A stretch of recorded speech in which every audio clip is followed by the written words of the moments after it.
starring your host and co-host Jenny Nicasio, Sean Kelly, and Jason Sledgehammer and Petro. Brought to you by UPRN Network. Now for your host, Jenny Nicasio.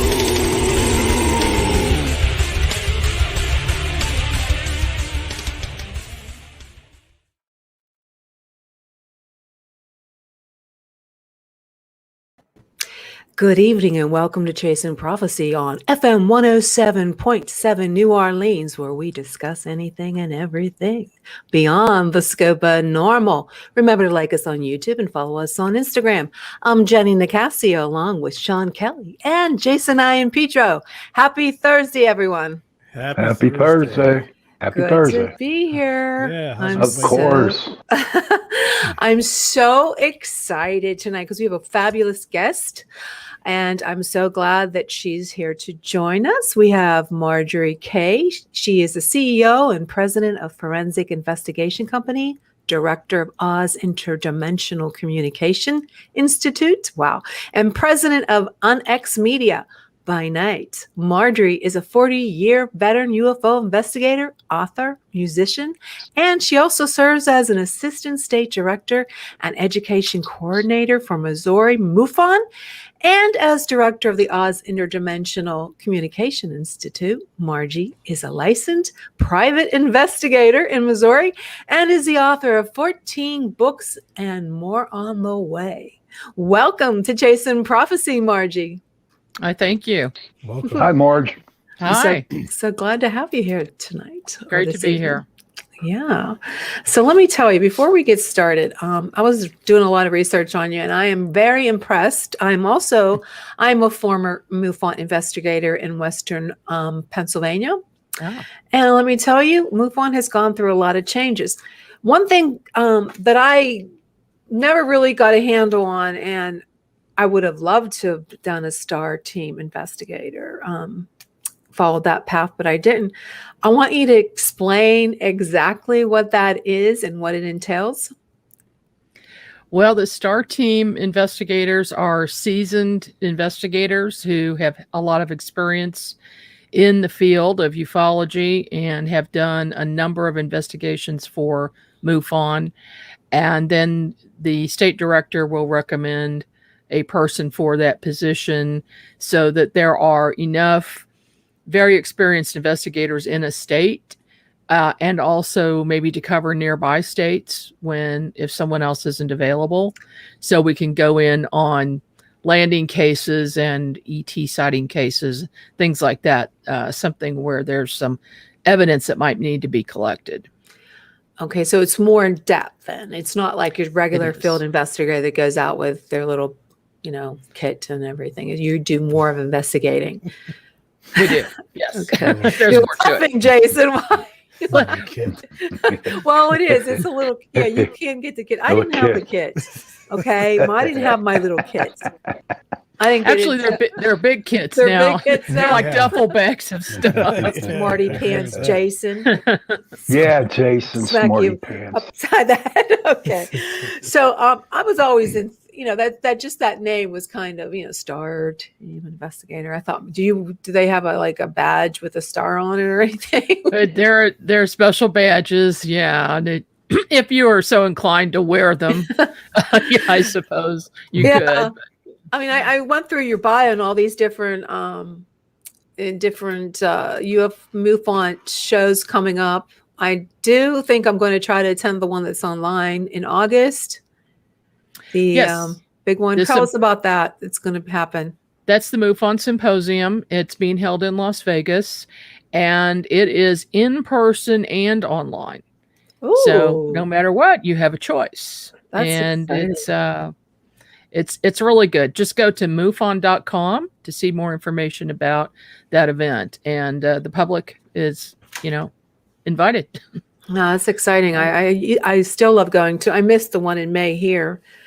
Things have changed over the years. It seems like, to be honest with you, the Westmoreland County one in Pennsylvania, it's the same guest over and over. There's nothing new. And that doesn't, I like to stimulate my mind a little bit more. But what are you going to do? Maybe I'll go out to Missouri. We like to change it up. Yeah, that's good. That's what it should be. It makes it more intriguing and Road more trip. interesting. Yeah, Jason, you tell her. Let me ask you, what led you? What originally led you into the paranormal? I know, like Sean, his was his encounters with close death encounter. Jason has some poltergeists at his house. I've always been intrigued by the paranormal. So, what led you into the paranormal? Well, I got introduced to the paranormal when I was 11 years old, and a head appeared at the bottom of my bed, floating at about 6 feet above the ground. Ooh. Whoa. And I hollered at my sister, who was in the other bed, and I said, "Do you see that?" And she started screaming. So I started screaming, and my father came running up the stairs. And he turned on the light, and the head disappeared. Wow. And That's he asked me scary. what it looked like, and I described it. And I said it was a man, and what he looked like. And he was talking, but I couldn't hear what he was saying. But it was very, very clearly, an apparition, but a solid apparition. And so he went downstairs and grabbed a book and opened it, and he said, "Did he look like anything here?" And I went through and I picked out my grandfather that I'd never met. Wow. That's cool. That's That's neat. Yeah. That's Yeah, nice. you- I've heard of that before. You don't hear that very much. That's so that was the beginning.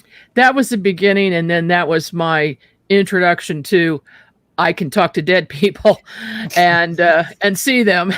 So I could see them first, and then started communicating and speaking with them, and then I became a medium after that. And I got introduced to UFOs when I was 17. I always had an interest in them, but I'd never seen one. My family was driving to Texas, driving through Oklahoma at the time, when my little brother pointed out this object that was following our vehicle to the side of our vehicle. And we were going to, I was driving, it's probably 75, 80 miles an hour at that time. Mhm. And here is this long cylindrical silver object with no wings and no tail and not making any noise. It wasn't that far from us, and it tracked us for at least 15 minutes, but none of us can be certain. We can't really remember even how it left. We don't remember seeing it go away. Mhm. Just the fact that it wasn't there anymore. So that really piqued my interest, and I just started really concentrating on reading up and studying ufology and paranormal my entire life. Yeah. Nice. So, Jason, go ahead. You got a question? Got a thought? No, I was just gonna say, that's pretty cool how, with these kind of fields, all it takes is like that first initial experience, and then it's like you're hooked for life. Yeah, Exactly. absolutely. You just can't. You just keep going further and further because it's like, what's next. Yeah, Yeah, I that- think yeah. everybody in this field, all of you, obviously, you get hooked and you can't stop because you want answers, and then there aren't any answers, and you keep digging, and Yeah. you just hope that someday you're going to know a little bit about what's going on. Right. I do have a question, Marge. Thank you for being on the show, by the way. I appreciate it. Now, with the paranormal investigation, we know what we're doing, okay? There's that possibility we could get a ghost or not a ghost or whatever. But ever since I've been on this show, I hear a MUFON, and I know people who are a MUFON, and they're decent people. But how, if someone spots a UFO, okay, what are your procedures at going and investigating the situation? Oh, that's a good one. Wow, that's a good one, and it's also very long and drawn out, so I'll try to shorten it. Okay. The first thing we do is speak to the witness, usually by phone, Okay. and get some details, get some information about it. A lot of these cases are just lights in the sky, and there's really not anything to investigate. But there are, a few left over that are really compelling. So there could be something that's so unusual that, we've got to dig, we've got to try to determine what it could possibly have been. So we look for a mundane explanation first. So, we have ways of finding out if things are satellites, if they're the ISS, if they're anything that's flying, any plane, any balloon, there's a record of that. And we can look that up and see what could it possibly have been. And a lot of times, the most misidentified UFO in the sky is Venus. Oh, And yes, yeah, absolutely. And then, but now that's changed a little bit recently because of Starlink satellites.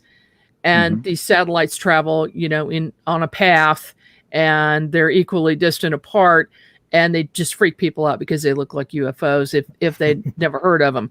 So that is, that really bothers not only the UFO community, but astronomers. Astronomers are complaining about these satellites. So that's the beginning of the procedure. And we start digging, and then if there's more to it, like if there's trace evidence, if a UFO has been close to somebody, and there might be evidence left behind on their property somewhere, on the grass or bushes or trees or things like that, we take samples and send them into the MUFON lab, which happens to be located in Missouri. Right. It's in St. Louis. And so we send those things in for analysis, and it could even involve DNA analysis. There's all types of equipment that the lab's got. So that gives us more information. Basically, that's how it goes, but it can take up to 90 days to close a case. Oh, wow. Okay. Now, have you guys ever found DNA? Yes, we have. Oh, yes, really? The lab has. Cool. Yeah. In fact, they recently did one that the witness went public with. It's Terry Ling. Yeah. Yeah. And she's been talking about it openly. And they found that the DNA that they collected is from a lizard. Oh. Ooh. Like a reptilian. Of the lizard family. So that kind of, and what she saw was a reptilian. Cool. So That's there's cool. some evidence there. Right now we're working on one of my cases of a possible Mothman, or Mothman, Batman type creature, humanoid creature. The substance on the vehicle, there was this large amount of a substance on this witness's vehicle, and I took a sample, and it came back as urine from something very, very big, and it matches the pH of bat urine. So we now are waiting to get some samples of different types of birds or flying creatures, including bats, and every type of large bird that we can get. And after the lab has that DNA, she'll be able to compare it. And I can't wait to hear that, because that case is it's a big case. There's evidence there is ongoing with this particular person who's had multiple sightings of this creature. That's amazing. I find Mothman to be I find it to be very scary. The big bird type creatures, more so than the reptilians. Well, the Greys are pretty scary too. So out of all the investigations and everything you've done like to date, what would you say is like your most compelling piece of evidence that you've been able to gather? Piece of evidence could be a picture, video, or actual trace evidence. So I'm going to have to go with the video on this as far as most compelling. Yeah. Because what it is these witnesses had an encounter with something with lights on it shining in their window all night long and keeping them up. And these orbs or balls of light running in their house throughout their entire house. And they were scared to death. And about 5:30 in the morning, when the sun started coming up, the witness got up, went down the hall, and started filming. Now, this happened several years ago. And he opened his back door and was looking outside, and he saw an ET. So he was filming it. Oh, wow. And here you see this ET looking out from behind a tree with his hand in front of the tree so you can see his hand the whole time. Then he peeks around and he goes back, peeks around. I mean, it looked like a little typical gray. It was kind of transparent, but it was pretty solid. I mean, there was definitely no question about what it was. And so I saw it. Another investigator saw it. We watched his tape as he played it on his camera. And it was one of those old tape type cameras. Oh, VHS. Video. Yeah. VHS. Well, not VHS. It was after that. It's a Sony Handycam type. Those little cassette types. So, right. And I brought every piece of equipment I could with me to just transfer that. And I didn't have anything that would work. So I said, look, I have something in my office. I'm going to take this tape, go to my office in Kansas City from Springfield, Missouri, and copy it, and I'll send you back the original tape. Okay. So that's what I did. I copied it, and then I'm looking at it, and now it's on a CD. Everything looks normal. Everything looks the same. You see the backyard. You see him open the door. You see this tree there. There's no ET. Oh. Where'd it go? This is interdimensional. Like it disappeared. And the thing is that the night that I collected this evidence, the other investigator and I were tired. We were going to drive home. We were suddenly very, very tired, and I couldn't drive anymore. So we stayed in a hotel. That night, she thought she saw someone walking across the room, and she thought it was me and went back to sleep. But I never got up. It wasn't me. And so I think somebody actually knew where we were, traced it, came in the room, took the tape, has the technology to take something out of it that they don't want anyone to see.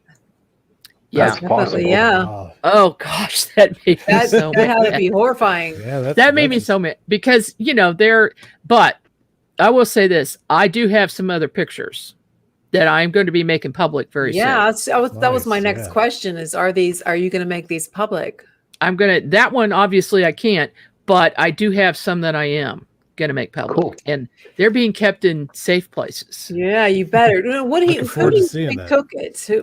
Do you think someone from the government, or are these the ET, or did they come into the hotel? I can only speculate on that. And I can just imagine that there's some faction of our government that does not want that public.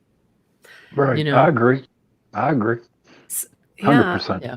Since we're on the topic of the government, with these what do you think they're going to tell us with that report that they're doing on the Pentagon videos? What do you think that they're going to tell us? They've been making such a big deal about this one. We've had other releases in the past, but this one is really making the media take special note of this, and they're taking it very seriously. So I think we're going to get a substantial amount of new information and probably some things on old cases that everybody wants to know about. But I don't believe that they're ever going to release everything. No, or everything they know, or everything they may have back engineered, or the fact that they may have ETs and craft being held somewhere. They're not going to say that. When we were talking on our other show, when we were talking, it was a few weeks ago, we were talking about the tapes, and we were talking with psychologist Brian Sharpless, and one of the questions was, if they are following us, watching us, why aren't they doing anything? And what you just said made me think, what if they want their craft, if we have one, back? Maybe they want it back, and that's why they're not doing anything. Or what do you think if you were an alien or from a different sphere in the universe, what do you think is their reasoning? Why aren't they doing anything? If they're just watching us, if they're too intelligent, like Brian said, they're so intelligent, why would they need to take our body and do experiments on us when they're so intelligent? If their planet was dying, if they're so intelligent, they could figure it out, or they already know what our body's like if they're so intelligent. So what give us your scoop on it? There are a lot of questions and few answers. But I will tell you this. Ever since I was young, I have been very psychic and a remote viewer. Mhm. And I have actually been in contact telepathically and sometimes in person with extraterrestrials. One of them is Valiant Thor, who visited the Pentagon in 1957 and 1960. And if you don't know what that is or who he is, I'm going to have to write that down. Just get the book, Stranger at the Pentagon. Stranger at the Pentagon? Valiant Thor, yes. And he tells me that their purpose here is to help raise consciousness, but that they do not have the authority to directly interfere with goings on planet Earth. And it's very complicated. And the other part is that they're also here to protect the planet from negative entities who would wish us harm. And so this is why sometimes things have been caught, from the space shuttle video of things being back and forth that look like missiles. And he says, there's an actual war going on. And also that this is the reason that Star Wars was created. And that there has really been a space force up there for many years. And we're just now being told, given a hint about that with the government. So there is a lot we don't know. There's a lot we don't understand. And why some of us are chosen by them to communicate with, I don't know. But he said they don't communicate with everyone. They do some. And I know some other people who have had similar communication, and some with Valiant Thor. One of them is a Hollywood film producer. Sean, what do you think about this? I mean, I know we talked about Ashtar Command. Is that the same guy, or is that just a different? I think we are talking about the Ashtar Command, dude. I do. It's just, I think there's a good resemblance there between it. So we already had a guest on our show that talked about Ashtar, and you're pretty well on the even keel with this Ashtar and the gentleman back in 1957. Yeah. What do you think, Margie? Yeah, he's a very, very high vibration being. When he first introduced himself to me in 1985, he called himself Thor, but then later he called himself Commander Thor. Oh, wow. What did he look like? Jason, you have something on your mind. No, I was just thinking about something you were talking about a little bit earlier there. Jenny, when you were talking about, the extraterrestrials or aliens abducting people and testing people. Well, what if they're doing that to us? Like we do that to lab rats to find out different things that work or don't work, or for testing, because you don't really hear about all that. So it's kind of like the same thing. What if we're actually lab rats and they just pick and choose who they take? Yeah, but Jason, Margie, they're so intelligent that they can come all the way, travel light years away. Do you think they would be dissecting us under a microscope if they're so intelligent that they can travel through space that fast? Well, there's many, many different types, but also consider this, and I'm of the opinion that most of these UFOs that come into our space are interdimensional. That they're using our same space right now, but they have to lower their vibration to third dimension to come into our dimension. Then they pop right back out, and that can explain why many of them just simply disappear. Or sometimes people see a flash, and it's like a portal opening or a wormhole opening or closing. And they go in and out, and they also move extremely fast. And this is this is the subject of one of my latest books, The Fast Movers. Some of these that we have been able to figure their rate of speed at over 8,000 miles per hour, and being close to the Earth, 3,000 feet above the Earth. And that's something that you're just not going to see with the naked eye. And imagine if it's faster than that. And so they are interdimensional craft. But, some people there, they are doing experiments with, they do take some people and then put them back. In some very, very rare instances, there have been some people mutilations, just like animal mutilations. Oh, wow. But for the most part, that doesn't happen, and they're not harming us. And so I believe that they're actually here to help us. And in some cases, there have been health benefits or a cure of something. And in my case, that happened to me probably 5 times. That happened to me where I had a visitation, and it was a telepathic communication. I sent the message out. If there's any benevolent beings around, would you please help me out? And the first time I did it, my feet had started hurting me so bad I couldn't walk anymore on my feet. And there was no explanation. The doctors couldn't figure it out. And so I said, oh gosh, what am I going to do? Well, let me just ask, for some help, because I've heard that some people had done that and they, were lucky that it worked. So I fell asleep. Next thing I know, I'm awakened by this really, really bad, pinch, like a needle going all the way to the bone in my calf. And it woke me up, and I opened my eyes and I see these 2 short gray ETs standing at the foot of my bed.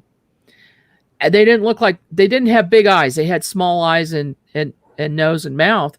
And I noticed that one of them had his hands out over my feet. And I screamed because, that was my first encounter and I wasn't expecting it.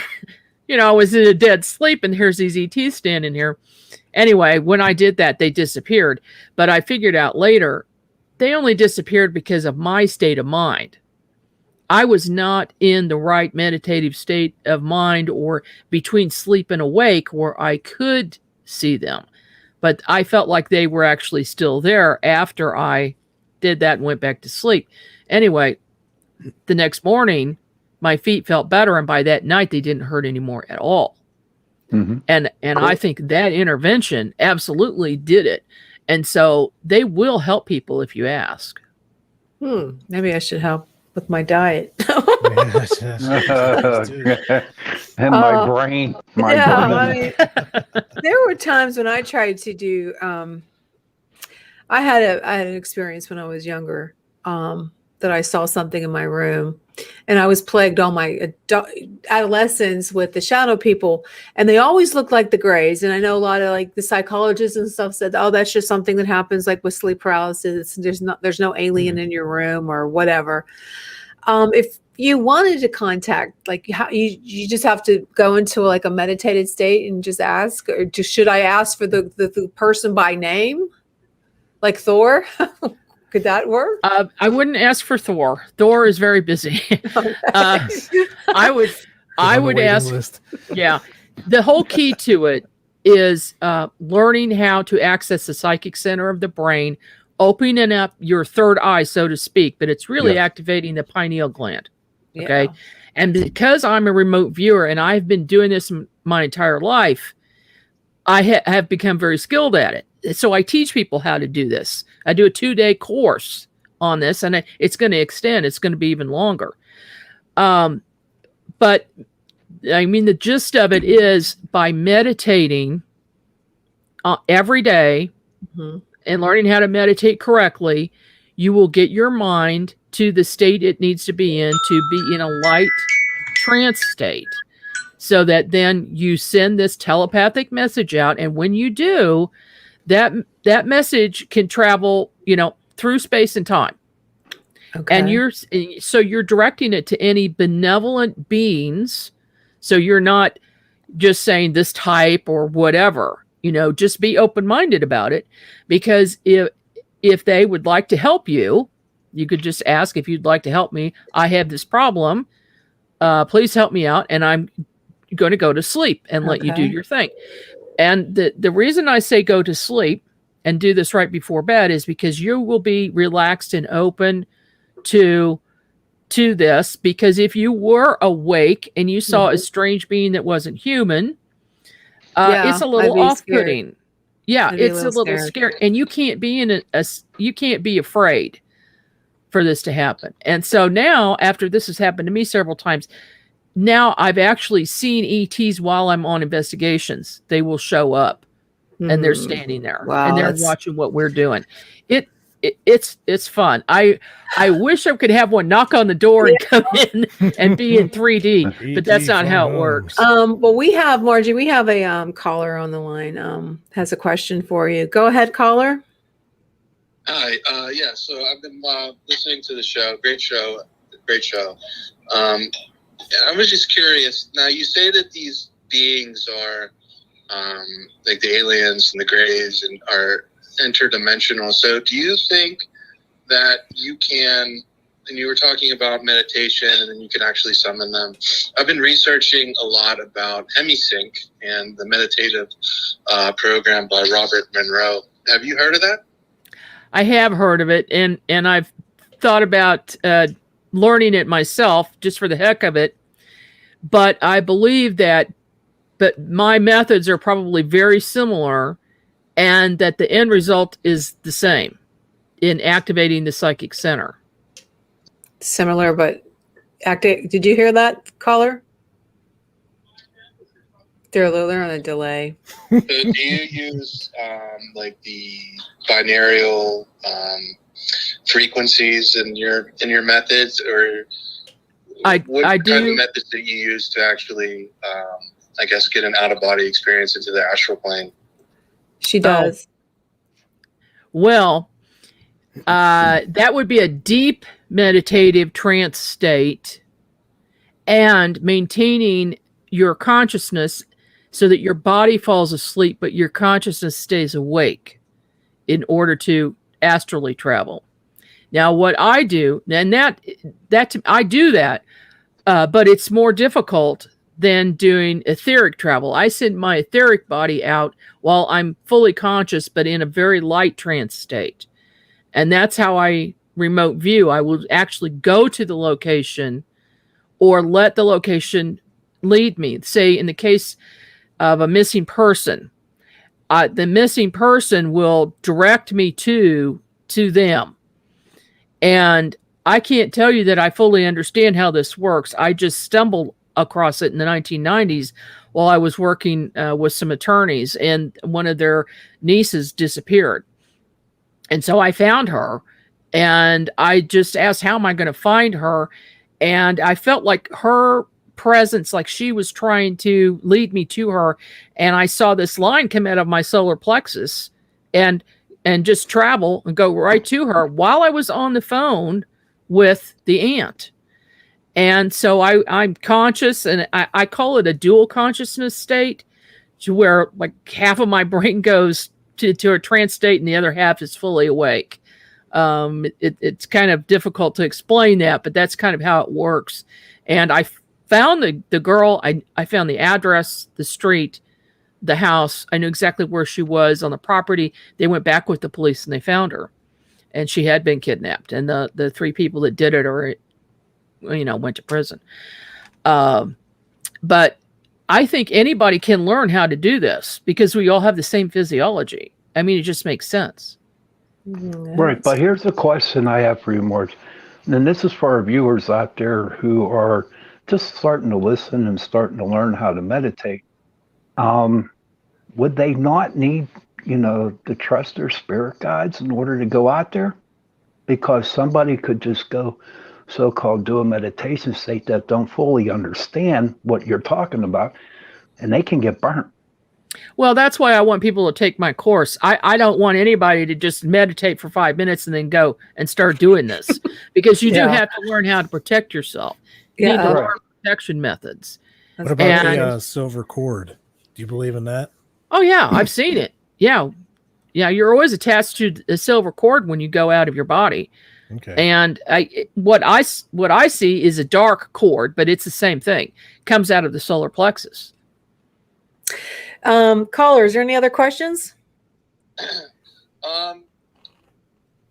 Maybe just one more. I know that do you think that there's actually, I guess, extraterrestrials, or do you just truly believe that these beings that people are seeing and all the sightings going on in the government disclosure is, I guess, interdimensional? And that's my last question. Well, I would have to say that interdimensionals and extraterrestrials are probably the same thing, because they're all alien to us, right? We're human beings living in the third dimension on planet Earth. But there's a whole lot of world out there that we don't fully understand yet. So if there are multiple dimensions, there could be beings coming in from these dimensions that are using our same space or near to our same space. But we could also have ETs coming from different planets and different solar systems and galaxies, and they're visiting us. And I think that's completely plausible, but that their transportation method is not anything like what we understand. Yeah. And Right. if they're using a wormhole, and they get from here to Mars in 7 minutes, suddenly the possibility doesn't sound so far-fetched about travel in long distances and bending space-time. I mean, there's all kinds of theories out there. I think physics is ultimately going to explain this to us, and they're working on it. Believe me, they're working on it. We'll leave that to the physicists. Go ahead, Jason. And thank you, caller. Jason, you were talking about someone in the chat has a question. Yeah, I was just reading in the comments real quick, and this goes back a few minutes ago, I guess, when we were talking about the astral projection and silver cord and stuff. Somebody said that that's how I got haunted by a demon. 10 out of 10 would recommend. I don't know what demon it was. Someone got haunted by a demon. You do have to be careful. Yeah. Yes. Yes. How do you Water's know an it's a open vessel. demon, commenter, a cyber demon? How do you know it's a demon? Maybe it's just a ghost in your house.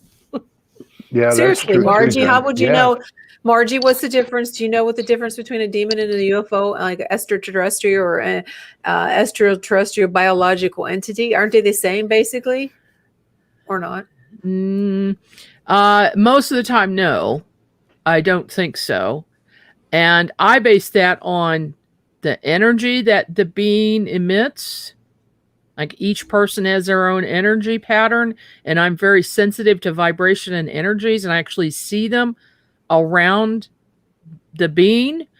And but I do believe one thing. I think that in some cases, people have misidentified a reptilian type as a demon because of their appearance. Yes, That's they a are good- very. So I think there could be some mixing up. And I also think that, people don't always understand what they see when they see something transparent walk through a wall that looks like a ghost.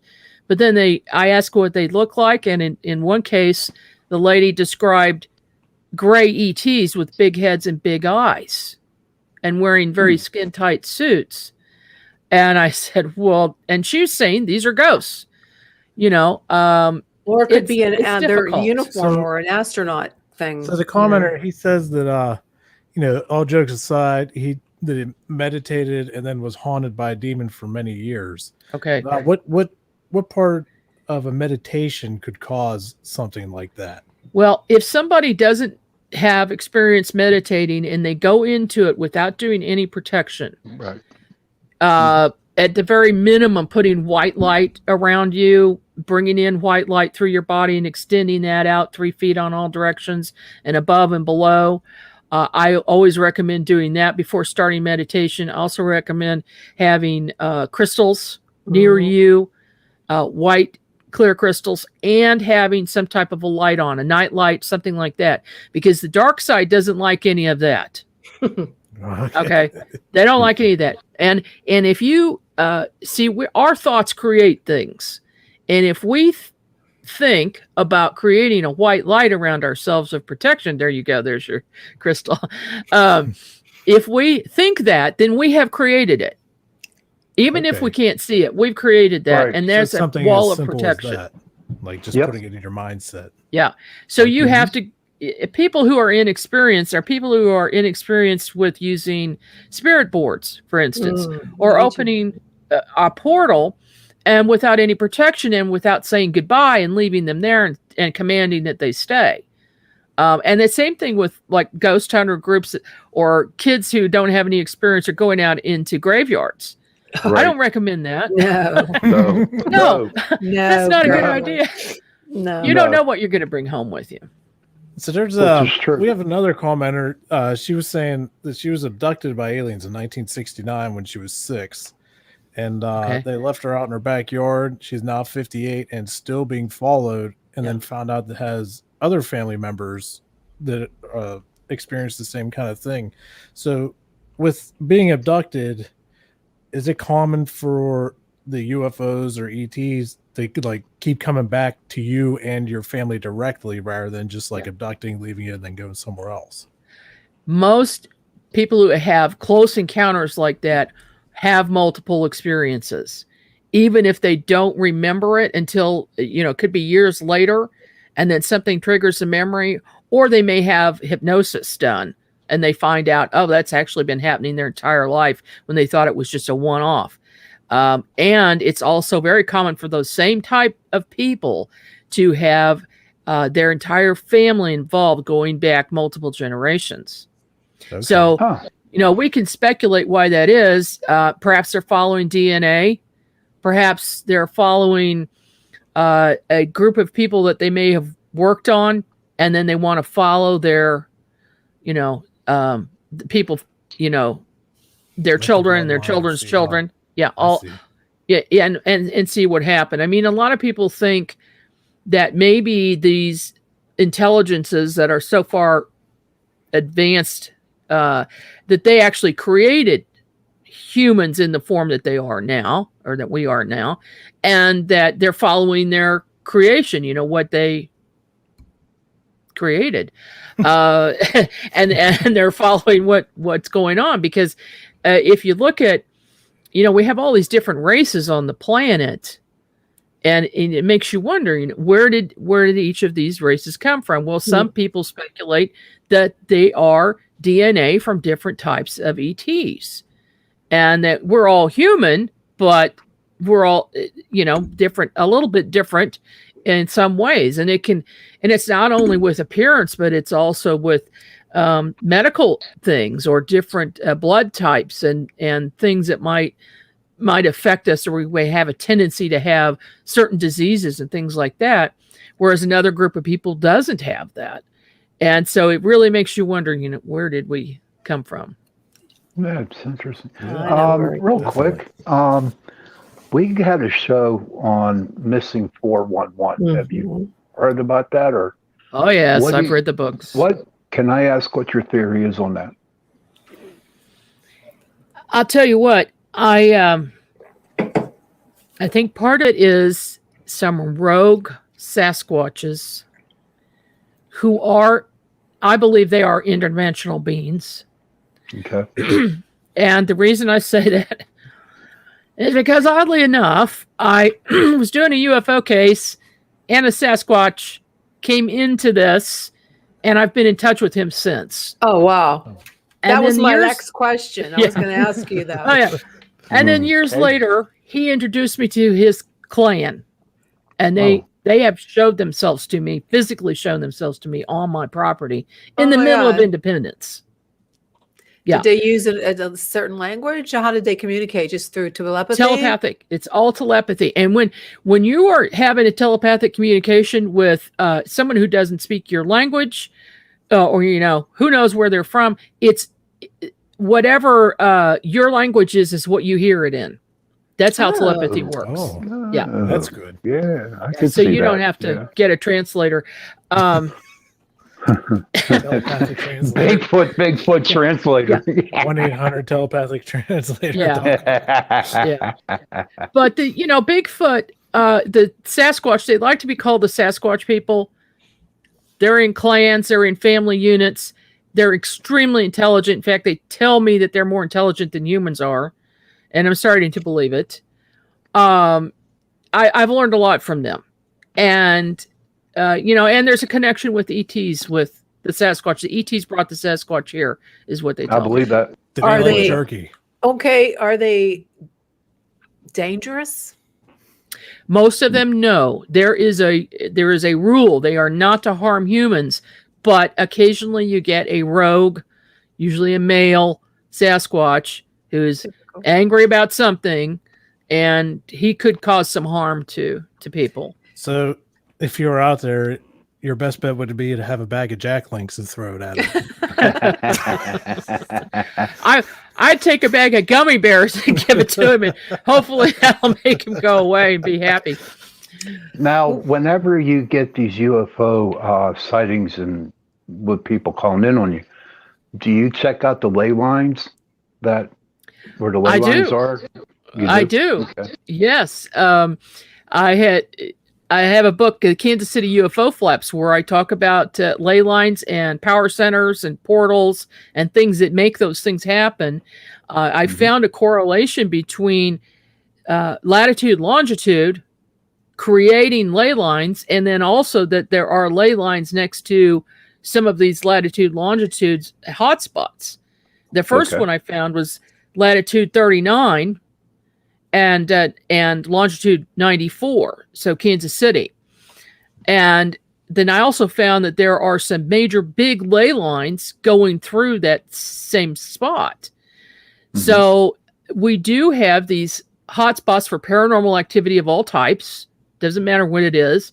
In Kansas City, and then going south to 38 around Rich Hill in Nevada, and then 37, the Joplin Spook Light, the Joplin area, huge sightings, UFO sightings in Joplin. And then going straight across the state, we're into the Marley Woods, where Ted Phillips, investigated for years and years, and now Tom Ferrario has taken over that investigation. And there's Sasquatch, just UFOs, balls of light, all kinds of unexplained stuff happening. I mean, weird stuff, even animal mutilations. And so, yeah, there's definitely a correlation. Why are they mutilating animals? I was just wondering that too. Like, what is it about animals? Yeah. I haven't been able to figure that out, and I can't say I have a theory about it. But it's happening. I've done some investigations myself on this. In fact, I've got 70 in the state of Missouri cataloged right now. And then I've got hundreds cataloged from Canada and other states. And this is happening. It's happening now. It's always been happening, but people quit talking about it. So it's not in the news very often. Mm-hmm. When you see it, it's somebody who really doesn't know the history, and they're totally freaked out. And it's usually a young rancher. But these older ranchers, it happens all the time. They don't talk about it. They don't want to be made fun of. And the sheriff's departments don't want anything to do with it. They stay away. Do you think there's a connection between the 5G and that with these more sightings? Or what about the microwaves that they're talking about? These microwaves that are affecting people. Do you know what I'm talking about? My gut feeling, remote viewing that, is that the 5G is actually put there on purpose to block us, to block our telepathic ability and our communication with higher intelligences, and it's messing with our minds. It's messing with our energy fields. It's altering things. Now, is this 5G? Is that an extraterrestrial technology that we're receiving from them too? Now that I don't know. I don't think so. I don't think so. I think that's our own creation, and it's because look, if we had the ability to communicate more easily, and we had the ability to telepathically communicate with other people and other intelligences, and we would see the truth about things. Mm-hmm. And I think there are certain factions who don't want the truth known about everything in our lives. I mean, just think about the government in general, that nobody trusts anymore for good reason. And they're covering things up. They don't want people to know. And if it was so, it'd be super easy if everybody was fully in tune with all of their abilities. Mm-hmm. Interesting. Margie, I've read a lot of books, and I've also watched a lot of YouTube documentaries, and there are some suggestions that these abduction cases are really, they're not extraterrestrial, but they're from the government abducting us and using us as experiments for who knows what. What do you you on that. I think some of that is going on.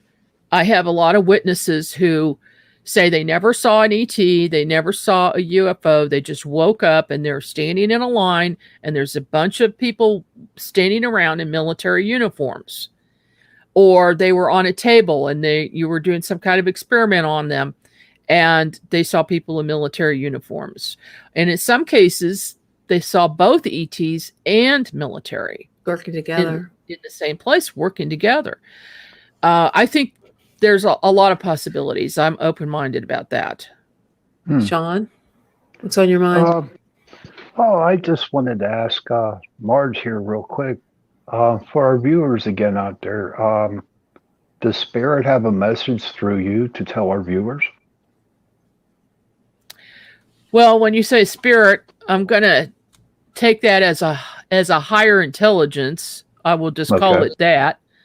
And that would be from Valiant Thor, from my connection with White Cloud and Medicine Woman.